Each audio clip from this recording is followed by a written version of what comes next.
I'm always drunk in San Francisco. I always stay out of my mind.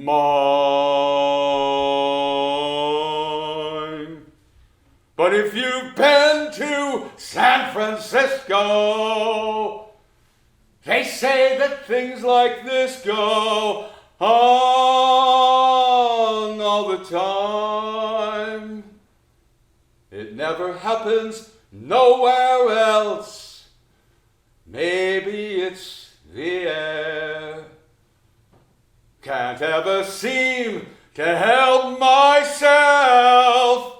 And once more, I don't care.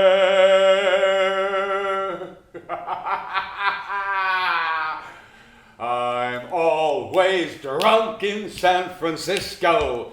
I'm never feeling any pain. But tell me, why does San Francisco, just like a lover's kiss, go straight to my brain? I guess it's just the mood I'm in that acts like alcohol. Because I'm drunk in San Francisco, you better believe I stay stoned in San Francisco. I'm always drunk in San Francisco. And I don't drink at all.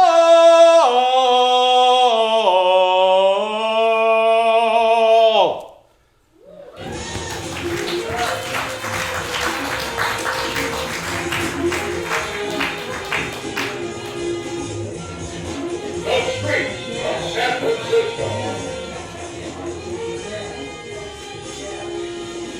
Did you know that beneath the water of the San Francisco Bay, slightly to the north and west of Alcatraz Island, lie three large submerged rock formations? Harding, Arch, and Shag Rocks. Well, during the 19th century at low tide, Arch Rock used to appear above the bay like the eye of a needle, attracting daredevils who would try to row through it. Well, the pastime was abandoned after two young men were killed when the rowboat was smashed against the arch by a heavy swell. But Arch Rock was saved for a while by the sentimental opposition of a few veteran Californians who hated to see their odd-looking friend disappear forever. But the rock was dynamited in 1901! Did you know that?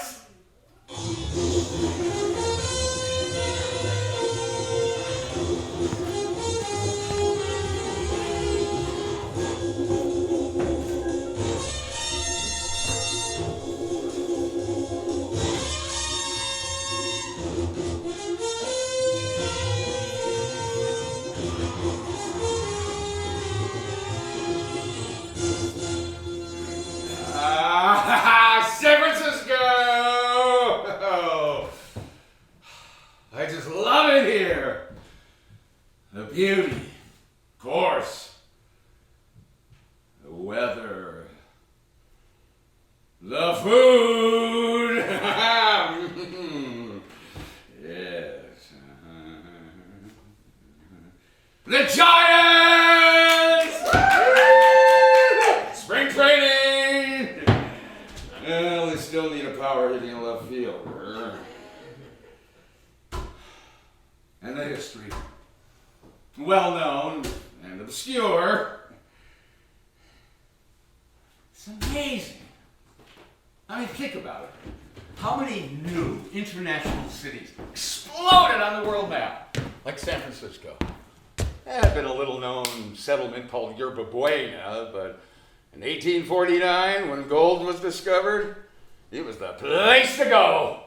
It was as far west as you could go.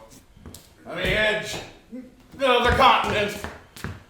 Attracting dreamers, life explorers, and folks who were just running away.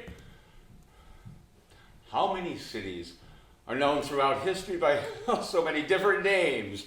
Gold City, the Golden City, the Golden Gate, the city that knows how. Baghdad by the Bay.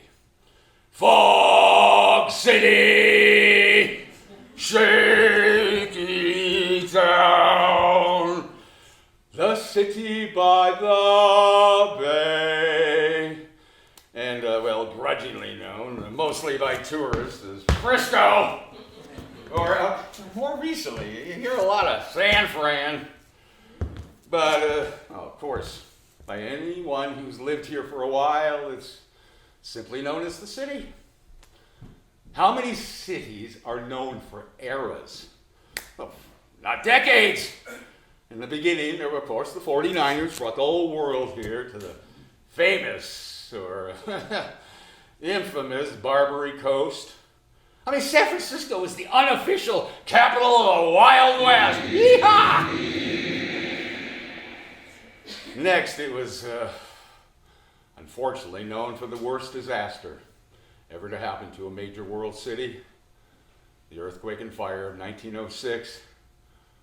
But then during Prohibition, the wettest city in the West, and the noir years of the 20s and 30s, made famous by Dashiell Hammett.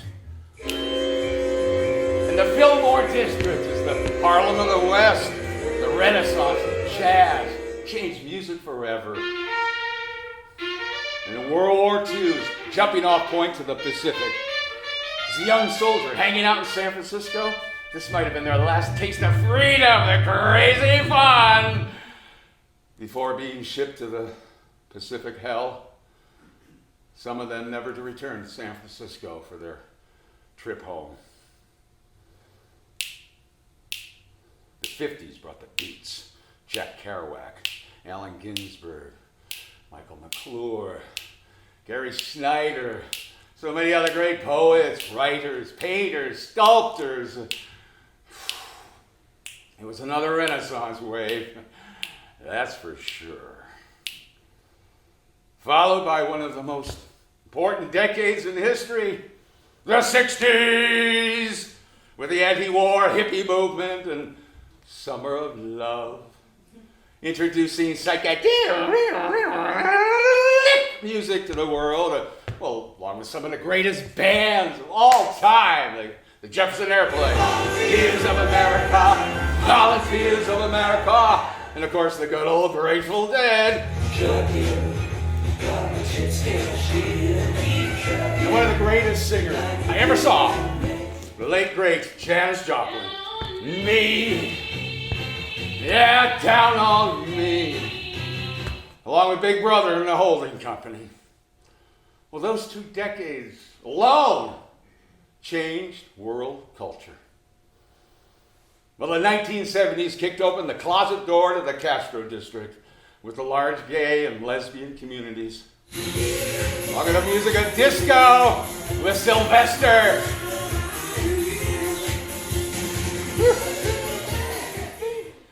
Along with the thriving punk scene. You know, the rebellious children of the beats and hippies. We are the ones. We are the ones. The Avengers, Dead Kennedys, Mutants, Noel Turner, Flipper Rules, okay? Well, it was a life-changing time for me. I was co-producing punk rock shows at the Temple Beautiful, 1839 Geary Boulevard, smack dab in the middle of the historic block. On one side was the legendary Fillmore Auditorium, where I spent my youth, and on the other, the People's Temple. The late 70s, early 80s brought a dark fame to the city. The People's Temple suicides, the murders of Harvey Milk and Mayor George Moscone. A presidential assassination attempt in front of the St. Francis Hotel, and, well, worst of all, the AIDS epidemic. Well, by the mid-1980s, San Francisco needed a laugh, and things lightened up considerably in the cultural world, where San Francisco was ground zero for the comedy boom. I mean, comedy was always serious art in San Francisco. From Mark Twain's first humor lectures to the comedy gold rush of the 1950s in North Beach with the brave and anarchistic Lenny Bruce, the committee, political humor, Mort Saul, and to the explosion in the 1980s with the political humor of Will Durst, and of course, Robin Williams. Well, the 90s and aughts finds it as the capital of world technology.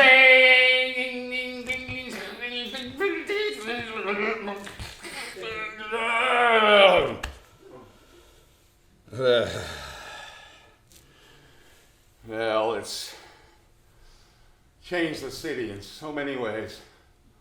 There were so many great spaces for music, performance, art parties less than 10 years ago that are all gone now.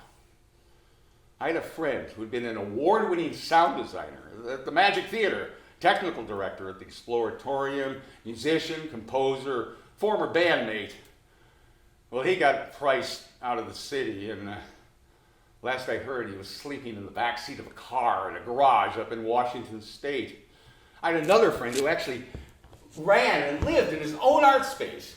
Painter, sculptor, musician, composer, writer. Amazing. Well, he lost his space, and he was last seen living in his van next to the Safeway out by the beach. Now, San Francisco has been known as an artistic laboratory since the 1860s at the Monkey Block on Montgomery Street. Well, the dot-com laboratories have caused a cultural crime. And it's really sad. I don't see why they can't set aside a few million of their billions to build some state-of-the-art living workspaces. It'd be a great investment in the city. I mean, San Francisco, without the artists, is a ghost town with a view. Well, my connection with the cultural history of San Francisco is mostly through the music of the late 60s. I was a deadhead before there was even a term for it. Well, when I was young in the late 60s, I used to hang out at this little radio station down in Los Gatos called KTAO, or KDOW, very 60s. And I mostly hung out with a DJ who had the Saturday all-night shift. We played mostly jazz, and sometimes I'd drop acid and just drip all night. And once in a while, he'd let me play one of the Dead's long improvised jams at 3 in the morning. He was, I don't know, about 20 years older than me, and told me that he had been good friends with Neil Cassidy. You know, the infamous friend and inspiration for Jack Kerouac, Allen Ginsberg, and, well, as I knew him as the bus driver, rapper, and speed freak with the merry pranksters who hung out with the Dead. One day, he asked me if I wanted to go with him to have dinner at Carolyn Cassidy's house, Neil's widow who lived in town. I was like, really? Yeah, I'm there. I mean, she was married to Neil Cassidy and had a long-term relationship with Jack Kerouac, and, well, was a damn good writer herself. It was so cool meeting her and walking into this living museum. Neil, Jack, Alan, all their friends hung out over the years. Oh, she showed me some snapshots of Neil and her, and some that she'd taken out in front of the house. They become kind of legendary. Maybe you've seen them, of Neil and Jack with their arms around each other. I mean, the actual snapshots. Anyways, she could not have been nicer. I mean, making dinner for the two of us and telling all these interesting and some very humorous stories about everyone. It was an unbelievable night. And so long ago, it's almost like a dream now, but I'll never forget it. Never.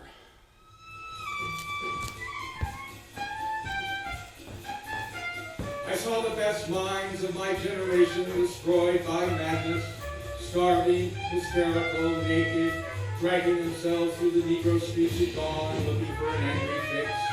Angel-headed hipsters burning for the ancient heavenly connection with the starry dynamo and the machinery of night, who poverty and tatters and hollow-eyed and high set up smoking in the supernatural darkness of cold water flats, floating across the tops of cities, contemplating jazz.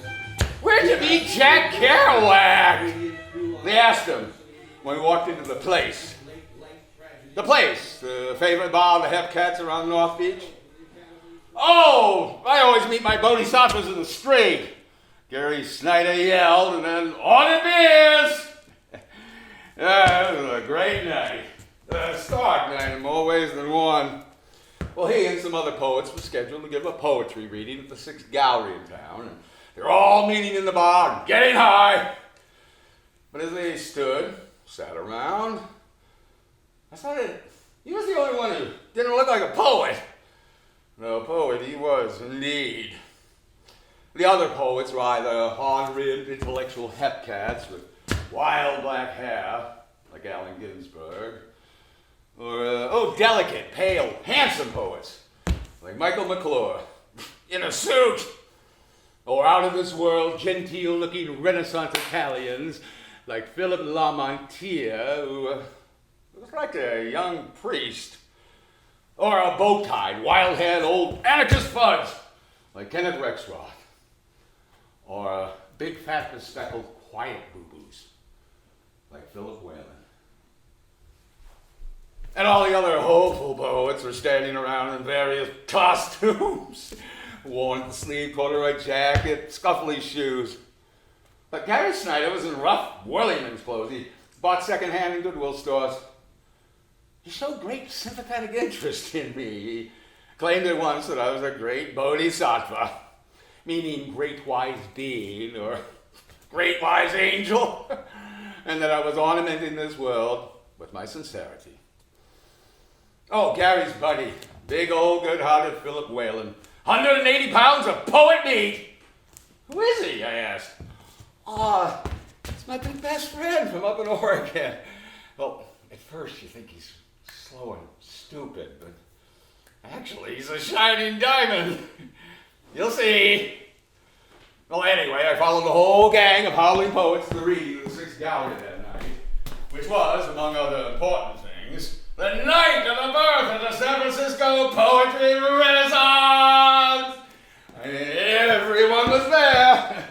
Oh, it was a mad night. And I was the one that got things jumping by going around collecting dimes and quarters from the rather stiff audience standing around in the gallery, and coming back with 3 huge gallon jugs of California Burgundy.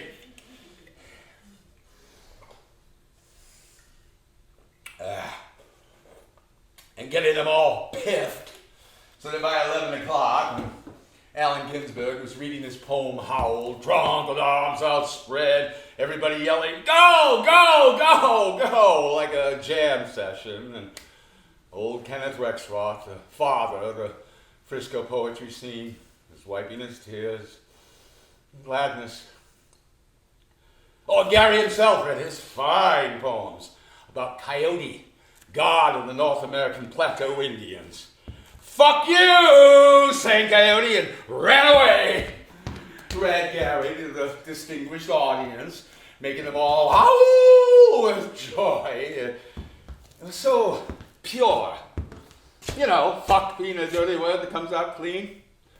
Oh, and then Gary showed his sudden barroom humor with lines about Coyote bringing goodies, and his anarchistic ideas about how Americans don't know how to live, with lines about commuters being trapped in living rooms that come from paw trees felled by chainsaws. His voice was deep and resonant, something earnest, strong, humanly hopeful. I liked about him. Well, the other poets were either too dainty in their aestheticism, or too hysterically cynical to hope for anything, or too abstract, or too political. Oh, meanwhile, scores of people stood around in the darkened gallery, straining to hear every word of the amazing poetry reading!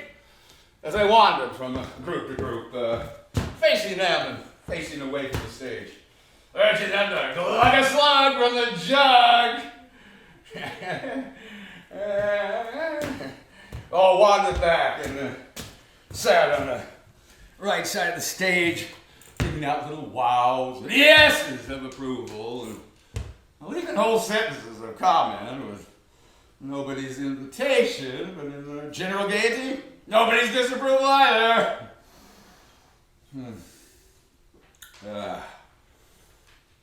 It was a great night.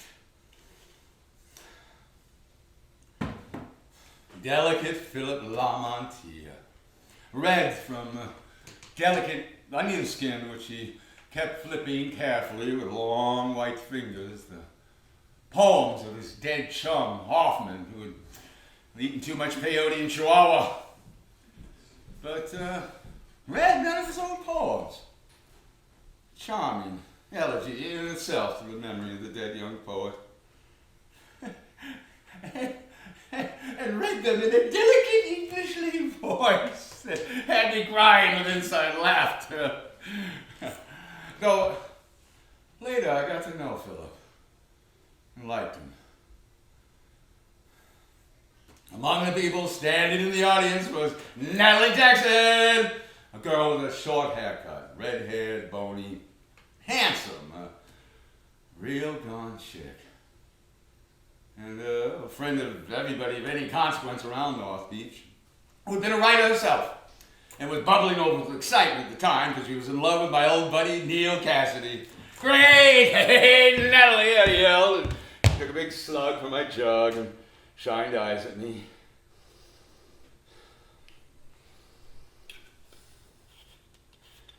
Neil just stood behind her with both arms around her waist.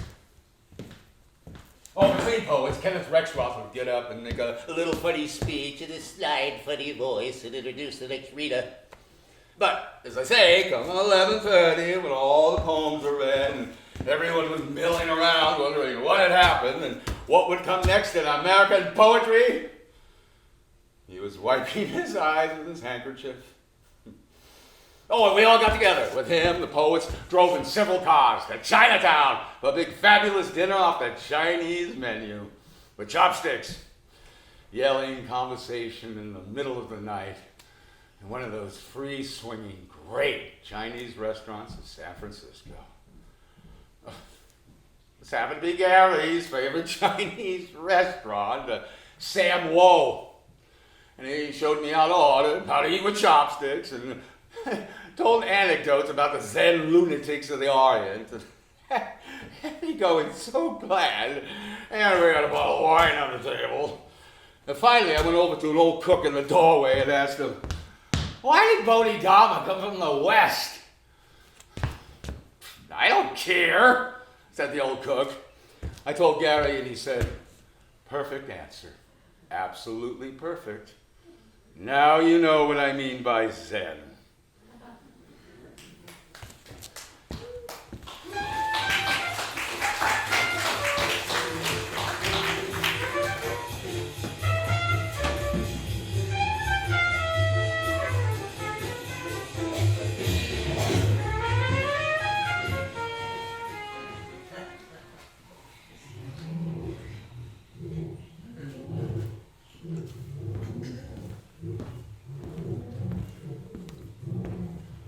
Human beings probably arrived in San Francisco around 13,000 years ago. But these earliest San Franciscans left no traces. Well, the oldest skeleton found in the city is that of a female, unearthed during excavation of the Civic Center BART station, 1969, dating to about 5,000 years ago. Much of the terrain was covered in scrub brush, although groves of live oak, California buckeye, and bay laurel trees grew in a rectangle running from the southern part of San Francisco up through the middle of the city. Huge sand dunes carried down from the Sierra by vast rivers and deposited on the coastline had begun to cover the western part of the city, blown by the wind. Well, the strangeness of this landscape would have paled in comparison to the animals that inhabited it. Across the wide, grassy plain, now covered by the bay, roamed vast herds of enormous beasts. Huge Colombian mammoths rumbled along next to gigantic mastodons. Hundreds of giant bison weighing 2 tons and standing more than 8 feet high headed through the Golden Gate. Western camels, antelope, deer, elk, possibly moose made their way across the plain. Tapirs and ground sloths, the size of oxen, lurked in nearby forests. Well, these grazing herd animals were stalked by the most terrifying mammalian killing machines ever to walk the earth. At the top of the food chain was the short-faced bear, standing 13 feet tall and weighing 1 ton. The short-faced bear was the largest and most powerful carnivore ever to live in North America, able to run an astonishing 40 miles an hour up to a mile, and more rapacious than modern bears. An estimated 450 short-faced bears inhabited the Bay Area. It was joined by saber-toothed cats, the American lion, dire wolves, oh, and even jaguars, which existed as far north as San Francisco until the 1820s. And if an animal was wounded, giant condors with 12-foot wingspan sailed overhead, waiting to pounce.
Convention of 1920, holding in San Francisco the most charming in American annals.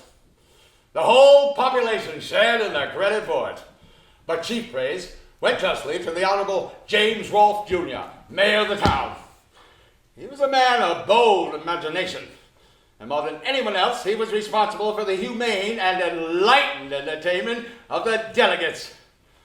For the heart of that entertainment was a carload of bourbon whiskey. Old, mellow, well, the best that money could buy. Well, the persons who go to Democratic conventions seldom see such wet goods. The general rule is to feed them the worst obtainable and at the highest prices they can be swindled into paying.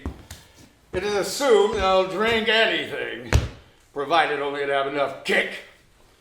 Now, Prohibition had gone into force only 5 months before the convention was scheduled to meet, and the Democrats arrived in San Francisco full of miserable forebodings. They feared that the San Francisco beauticians, abandoning all reason, would proceed to paint remover and sheep dip. Oh, what a surprise awaited them. Well, the moment they got to their hotels, they were waited on by small committees of refined ladies and asked to state their desires. Well, the majority at the start was so suspicious they kicked the ladies out. They feared entrapment by what were then still called revenuers. But the bolder fellows took a chance, and a few hours later the glad word was everywhere. Oh, no matter what the delegate ordered, you got bourbon. But it was bourbon to the very first drop. It came in quart bottles, and there was no bill attached.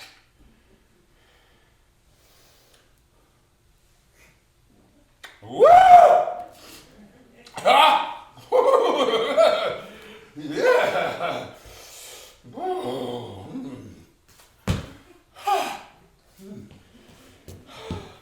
The weather.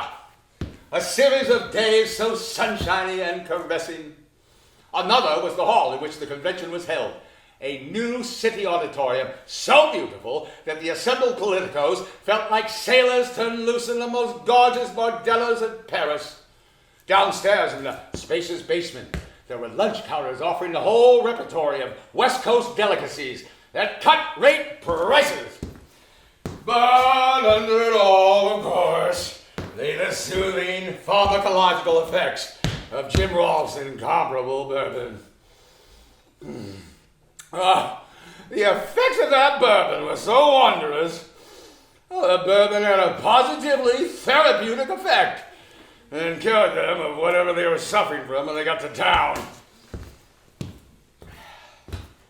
The climax came on June 30th. It was the loveliest day of the whole fortnight. The cloudless sky, soft as whisper of a breeze from the Pacific. As the delegates sat there in their places, listening to the speeches, they could look out of the open doors of the hall to the Golden Gate. Oh, and it was at San Francisco in 1920 that the first lady delegates appeared at a Democratic National Convention. Well, the earliest bird amongst these stateswomen was a Mrs. Fitzgerald of Massachusetts. As she appeared on the platform, the band leader let go with, "Oh, you beautiful doll, you great big beautiful doll." And La Fitzgerald's remarks were received with delirious enthusiasm. Huzzah, huzzah, huzzah! But it was not the ladies, however, who made top score, but the Honorable Al Smith of New York. Well, Al, in those days, was by no means the national celebrity that he was to become later, so the band swung into "On the Sidewalks of New York." Well, by the time the band got to the second stanza, someone in a gallery began to sing. The effect of that singing was electrical. In 10 seconds, 100 other voices had joined in, and in a minute, the whole audience was bellowing the familiar words. Well, the band played 6 or 8 stanzas, and then switched to "Little Annie Rooney and the Bowery, and then to Maggie Murphy's Home. The scene was unprecedented in national conventions. Well, the first delegate who grabbed a lady politico and began to prance up the aisle was full of it. And so, for all I know, with the lady politico, well, they were joined quickly by others, and in 10 minutes, Al was forgotten. The convention was in recess, and a ball was in progress. Oh, not many of the delegates, of course, were equal to actual waltzing. But in next to no time, a ground rule was evolved which admitted any kind of music that would turn into cavorting to the music. Dun da da dun dun da dun da da dun da. So the shindig gradually gathered force and momentum.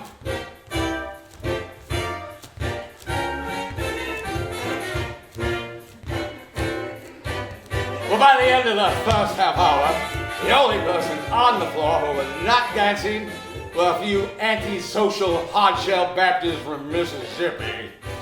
And for a while, the chairman, old Joe Robinson, made formal attempts to restore order. But after that, he let it run.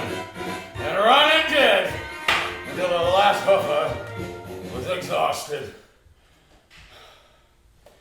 And then a young man named Franklin D. Roosevelt got up to second Al's nomination. Well, the bosses of the convention made plans the next morning to bring the proceedings to a close on Saturday. But the delegates simply refused to agree. Their veins still bulged and glowed with Jim Rolfe's bourbon. But the supply of it seemed to be unlimited. Day by day, hour by hour, the ladies' committee produced more. Thus Thursday passed in happy abandon.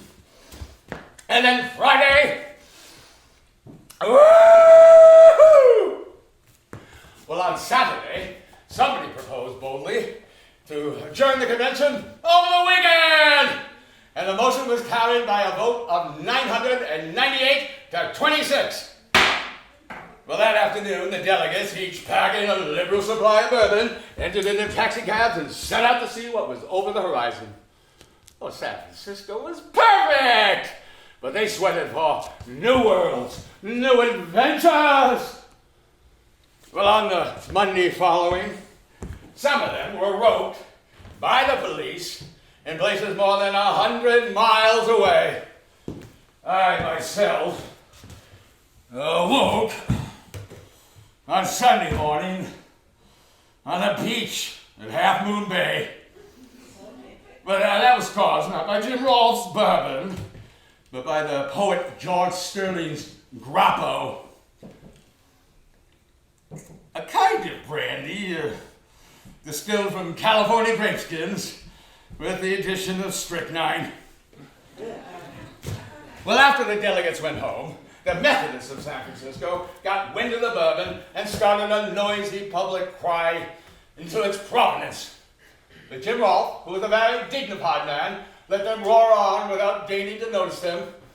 As a result, he was re-elected and remained in office until 1931.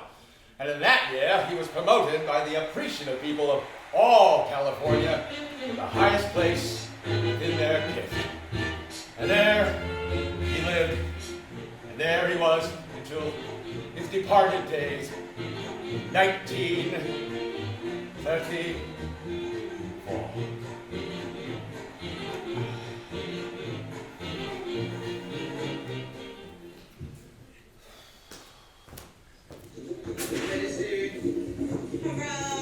Where are you at? Hippie Hill. Hippie Hill.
For 49ers, getting to San Francisco was an epic venture in itself.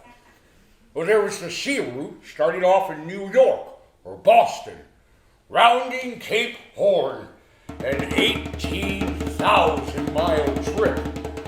It usually took 5 claustrophobic months. And there was the sea and land route via Panama, which was much shorter, but required a hellish trip through disease-ridden jungles.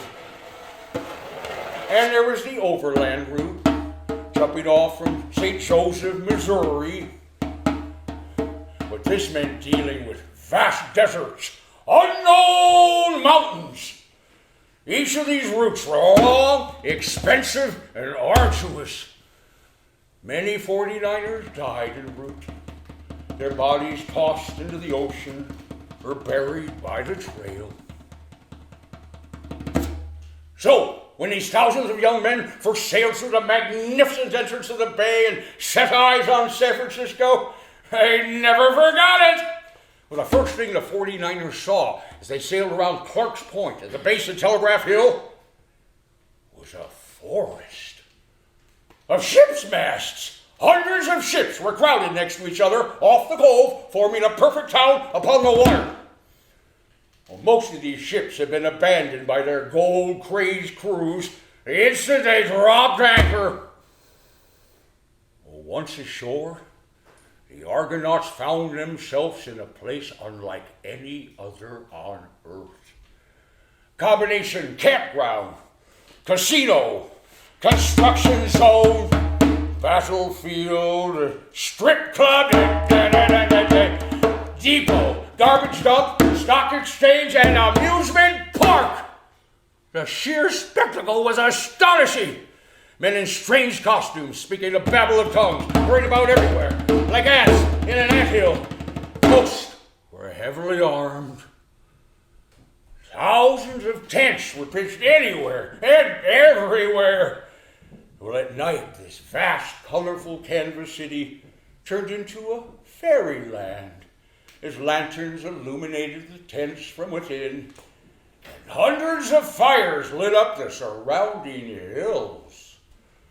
Well, San Francisco may have looked like a magic kingdom at night, but was still a barren, sandy, windswept place. The westerly wind blew sand and dust into everything!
San Francisco, fascinating city to live in.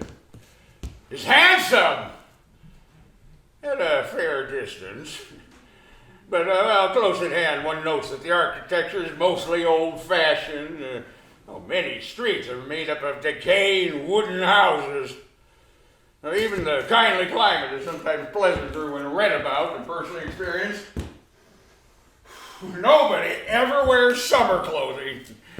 And you do not use overcoats, and you do not use fans. It is as pleasant a climate as could well be contrived. The wind blows there a good deal in the summer months, but then you go over to Oakland, and it has only snowed twice in San Francisco in 19 years. And then it only remained underground long enough to astonish the children. And along in the summer, when you suffered about 4 months of lustrous, pitiless sunshine, you are ready to go down into your knees and plead for rain, hail, snow, thunder, and lightning. Anything to break the monotony. You'll take an earthquake. Chances are that you'll get that too. Well, for a few months, I enjoyed what to me was an entirely new phase of existence. Butterfly idleness, nothing to do, nobody to be responsible to, and untroubled with financial uneasiness. I fell in love with the most cordial and sociable city in the Union. Well, San Francisco was paradise to me. I lived at the best hotel, attended private parties in sumptuous evening dress, polked with a step peculiar to myself, and a kangaroo.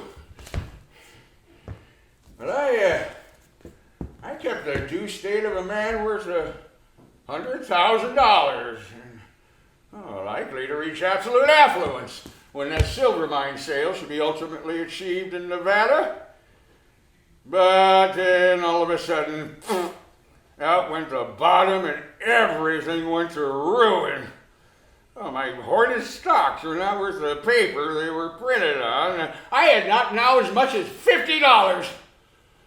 Well, I removed from the hotel to a very private boarding house. I took a reporter's berth and went to work.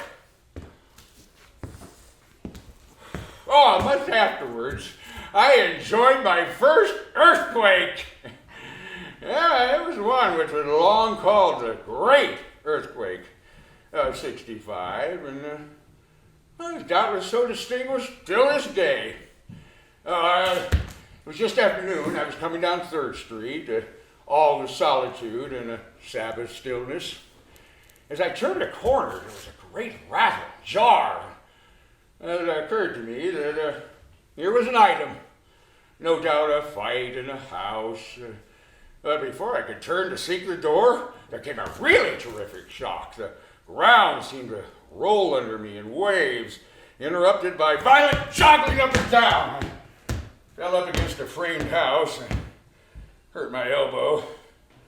Well, I knew what it was now, and at that moment, a third and still severer shock came, and as I reeled about on the pavement, trying to keep my footing, I saw a sight.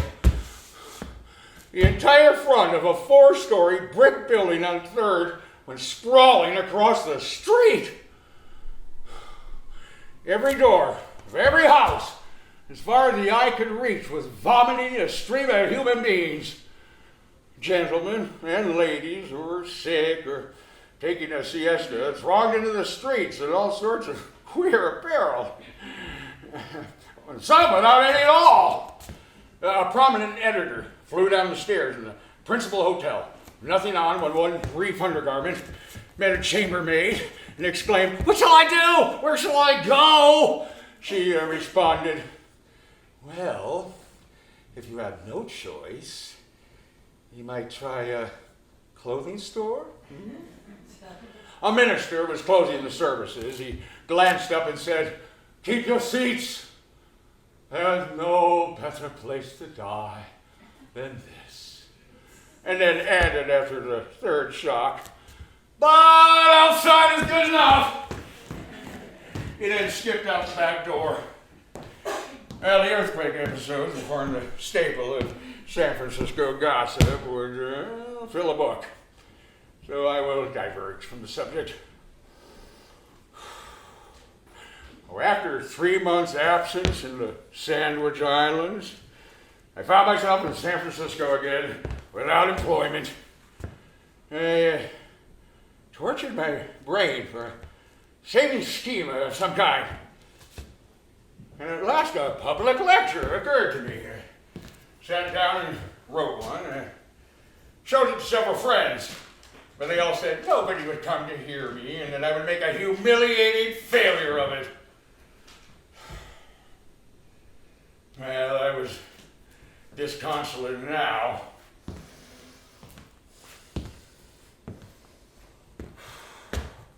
But at last an editor told me, go ahead, take the largest house in town, charge $1 a ticket. The audacity of the proposition was charming. It seemed fraught with practical worldly wisdom, however. But the proprietor of several theaters endorsed the advice and said I might have McGuire's Academy of Music on Pine Street at half price $50. Well, I took it on credit. I did $150 worth of advertising and was the most frightened creature on the Pacific coast. I could not sleep. Who could under such circumstances? My lecture, which had seemed humorous to me at first, grew more and more dreary till not a vestige of fun seemed left. Well, I was so panic-stricken, I went to the wife of a popular citizen and said, "This thing is going to be a failure. The jokes in it are so dim that nobody will ever see them." I would be glad if she and her husband would sit in the left-hand stage box where the whole house could see them. I explained I should need help and would turn toward her and smile as a signal when I'd been delivered of an obscure joke. Oh, and then added, "Don't wait to respond." Well, she promised. Down the street, I met a man. He'd been drinking, was beaming with smiles, good nature. He said, "My name is Tom Sawyer. You don't know me. I haven't got a cent, but if you knew how much I wanted to laugh, you'd give me a ticket." Well, is your laugh hung on a hair trigger? Can you get it off easy, I asked? Well, I gave him a ticket. Pointed him to sit in the center. Be responsible for that division of the house. Well, I ate nothing on the last day. I only suffered. I crept down to the theater at 4 in the afternoon to see if any sales had been made. The box office was locked up. No sales. Oh, I might have known it. I thought of suicide, pretended illness, flight. I thought of all these things in earnest, for I was very miserable and scared. But, of course, I had to drive them away and prepare to meet my fate. But I could not wait for 7:30. I wanted to face the horror and end it. The feeling of many a man doomed to hang, no doubt. Well, I entered the theater by the back door. The house was gloomy, silent, and depressing. Well, I went into the dark among the scenery for an hour and a half, gave myself up to the horrors.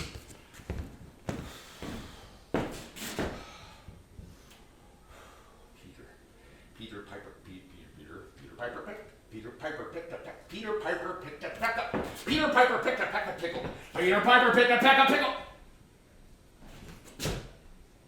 And I heard a murmur. Rose higher and ended in a crash, mingled with cheers. Made my hair raise so close to me and so loud. There was a pause. And then another. And before I well knew what I was about, I was standing in the middle of the stage, staring at a sea of faces.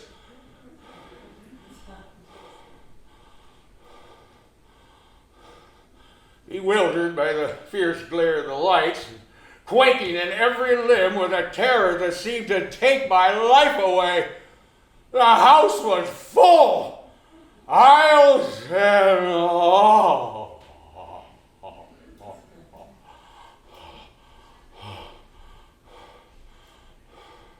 Well, the tumult in my heart and brain and legs continued for a full minute before I could gain any command over myself. But then I recognized the friendliness in the faces before me, and little by little my fright melted away and I began to talk. Within 3 or 4 minutes I was comfortable. My chief allies all ready to make an onslaught upon the feeblest joke that might show its head, and whenever a joke did fall, their faces seemed to split from ear to ear. Presently I delivered a bit of serious matter, and the audience listened with an absorbed hush. And it gratified me more than any applause. And as I dropped the last word of the clause, I happened to turn and catch Mrs. O'Leary's waiting eye. Well, my conversation with her flashed upon me, and in spite of all I could do, I smiled. Well, she took it for the signal, promptly delivered a mellow laugh that touched off the whole audience. Well, the explosion that followed was the triumph of the evening. Well, all the papers were kind in the morning. My appetite returned. I had an abundance of money. All's well that ends well. Well, I launched out as a lecturer now with great boldness. I took an old friend along to play agent for me, and for 2 or 3 weeks we rode through Nevada and California. Had a very cheerful time of it. When I returned to San Francisco, I projected a pleasure journey to Japan and thence westward around the world. But the desire to see home again changed my mind. I bade goodbye to San Francisco, the friendliest and hardiest community on the continent.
Half an hour later, Mrs. London and I were on horseback.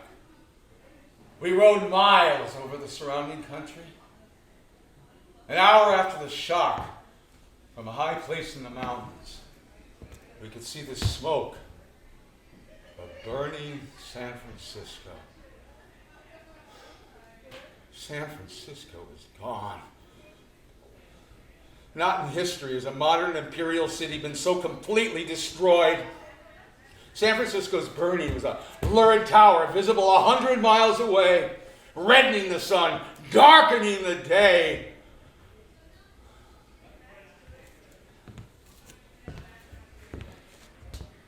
On Wednesday morning came the quake. A minute later, flames were leaping upward. There was no opposing the flames.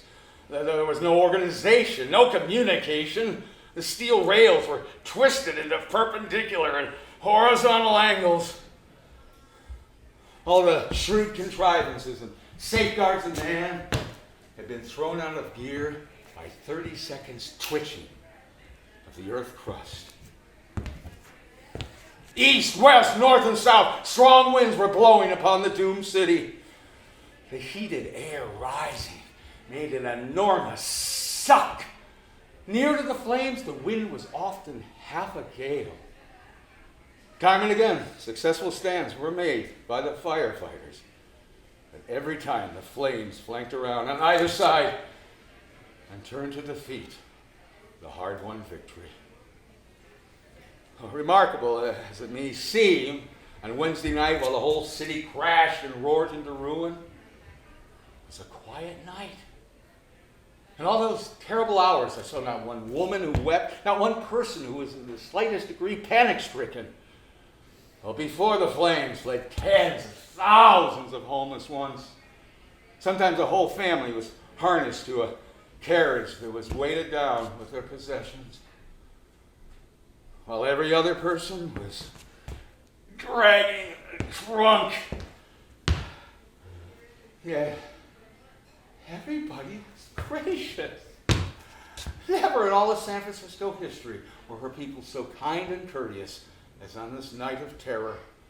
Oh, they had left their homes burdened with their possessions, and now and again they'd lighten up, flinging out upon the street clothing and treasures they had dragged for miles. They held on longest to their trunks. But the hills of San Francisco are steep. And up these hills, mile after mile, where the trunks dragged. Often after surmounting a heartbreaking hill, they'd find another wall of flame advancing upon them and be compelled to seek anew their line of retreat.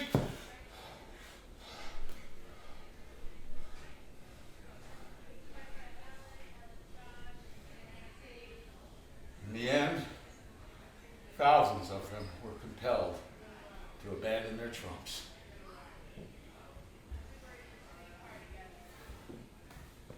At 8 o'clock Wednesday evening, I walked down through the very heart of the city.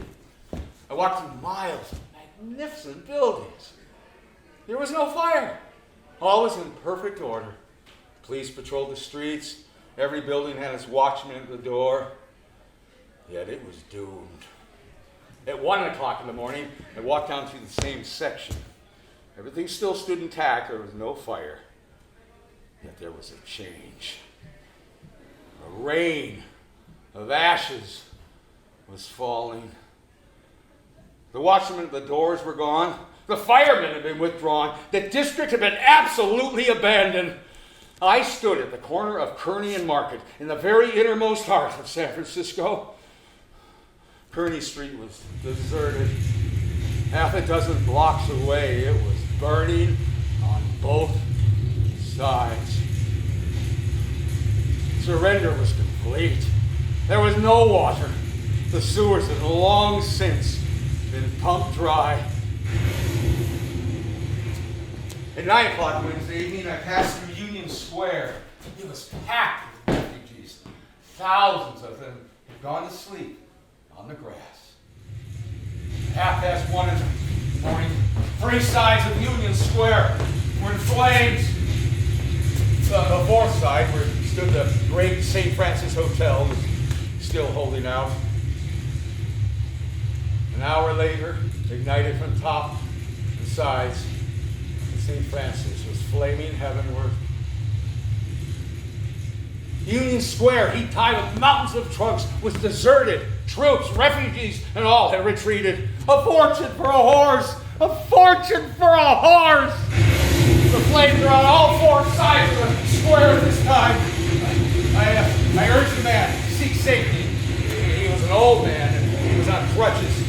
Said he, today's my birthday. I bought 5 bottles of wine and some delicate fish for dinner.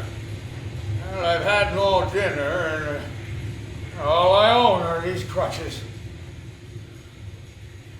On Thursday morning, just 24 hours after the quake, I sat on the steps of small residence on Nob Hill. With me sat Japanese, Italians, Chinese, and Negroes. A bit of the cosmopolitan flotsam. To the east, south, were advancing 2 mighty walls of flame. I went inside with the owner of the house. He was cool, cheerful. Yesterday morning, he said, I was worth $600,000. Well, this morning, this house is all I have left. Now, this rug upon which we stand cost $1,500. Oh, try that piano. Listen to its tone. Yeah, if you like it.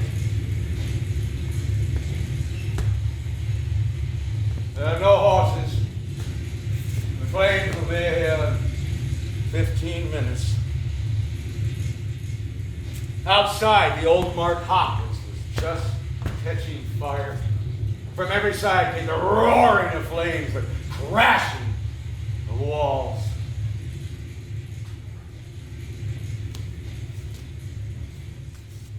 The dawn of the second day, a sickly light was creeping over the face of things. Once only the sun broke through the smoke pall, blood red, showing quarter its usual size.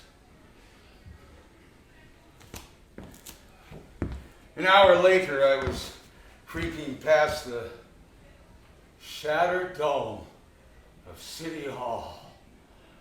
Then and there was no better exhibit of the destructive force of the quake. Most of the stone had been shaken from the great dome, leaving standing the naked framework of steel. This section of the city, with the exception of the mint and the post office, was already a waste of smoking ruins. Here, there, through the smoke, creeping warily under the shadows of tottering walls, emerged occasional men and women. It was like the meeting of a handful of survivors after the day of the end of the world. All day Thursday and all day Friday, the flames still raged on. Friday night saw the flames finally conquered.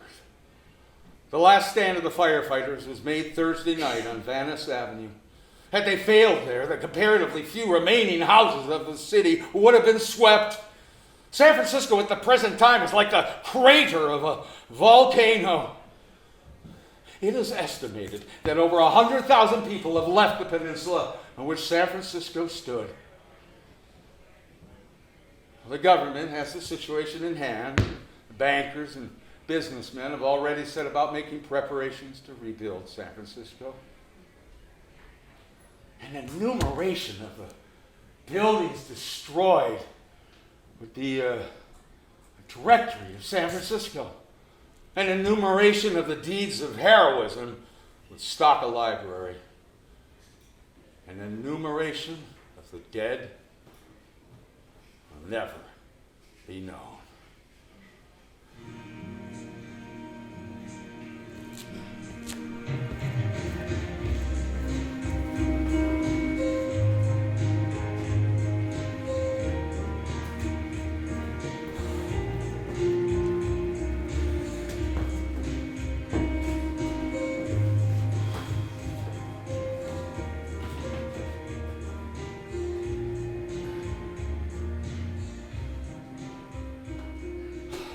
San Francisco's weather is a feast for the eyes. This is a city of famously clear light, but it's also one of 1,000 exquisite shadings of every possible combination of sun, clouds, warmth, coolness, mist, fog, and wind, and brightness, and darkness. The San Francisco sky is a vast canvas painted by the ever-changing sea. Those of us who live here take stupendous sights for granted because they happen so often. Mighty banks of fog breaking like slow-motion waves over Twin Peaks. Skies of cool, translucent pearl, clouded by effervescent washes of silvery mist. Sunbeams landing on random spots in the city, like the Annunciation in a medieval painting. Winter mornings of such crystalline clarity that the whole city looks like an icicle-covered branch. The Twin Towers of the Golden Gate Bridge rising up above a billowing sea of thick, white cloud. I'm always drunk in San Francisco, and I don't drink at all.